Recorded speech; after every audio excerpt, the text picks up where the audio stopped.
Jasminum sambac, commonly known as Sampaguita, was declared as the national flower by Governor General Frank Murphy in 1934. Its white flower is believed to symbolize purity, fidelity, and hope.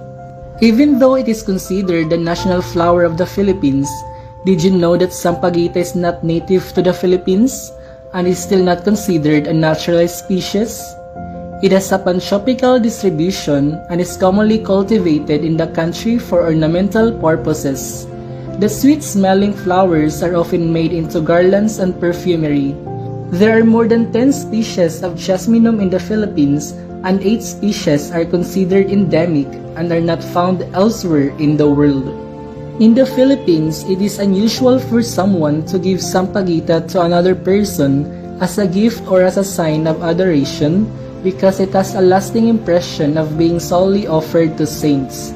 It is also seen as a usual ornament in public vehicles, but this impression was altered when the Sampaguita flower was made into an astonishing national costume of the recently crowned Miss Globe 2021.